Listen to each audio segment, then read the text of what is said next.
Hi guys, welcome to another video from Little Too Simple.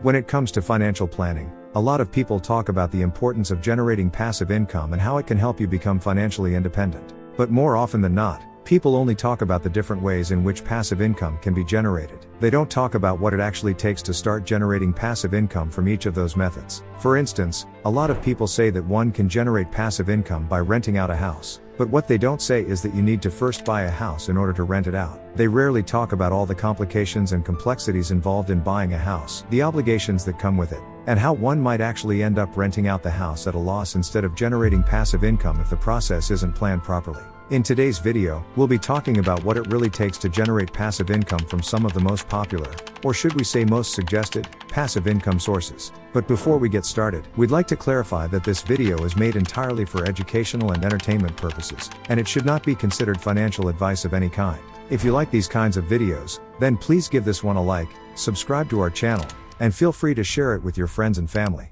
Now, let's roll.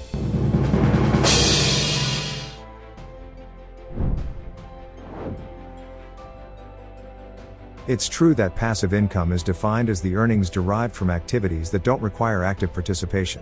But one needs to work extremely hard to accumulate the capital required to make investments that will later generate passive income. Different kinds of passive income sources require different levels and types of effort during the early stages, so they can be set up to passively generate income for the rest of your life.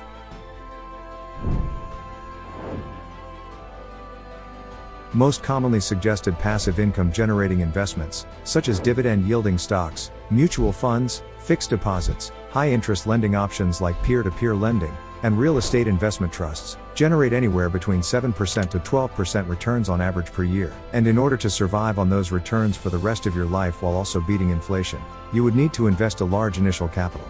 Accumulating this initial capital can take anywhere from a few years to multiple decades of relentless hard work and dedication, something most so-called investing experts and gurus rarely talk about.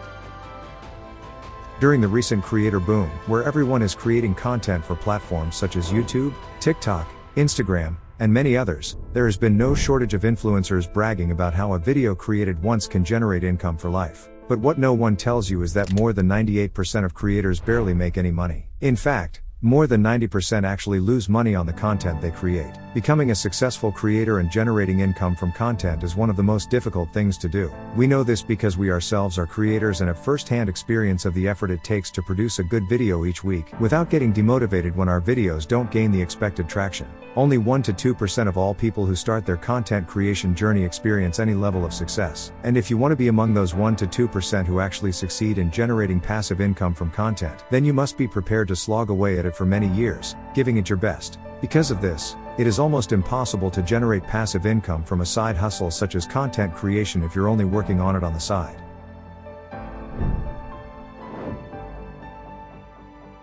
Renting out a house can indeed be a great way of generating passive income, but one needs to own a house first in order to rent it out. Excluding cases where someone gets a house through inheritance or lottery, most of us need to buy a house in order to own it. Since most people don't have enough cash sitting around to buy outright, the most preferred way these days is to take out a mortgage loan. And this is where generating passive income through rental becomes complicated. Unless the house can generate more rental income than the amount required to pay for the mortgage and maintenance, while still leaving the owner with some money at the end, the house cannot really be considered a source of passive income. Instead, it would become a liability. As successfully generating passive income from a house is so difficult, rental income might not be a good source of passive income for most people. The idea of this video is not to say that generating passive income is impossible. Instead, our only intention is to clear the misconceptions associated with passive income and to set realistic expectations about the kind of effort it actually takes to generate it successfully. Thanks for sticking with us till the end of the video. Please let us know your thoughts in the comments below. And if you found this video interesting,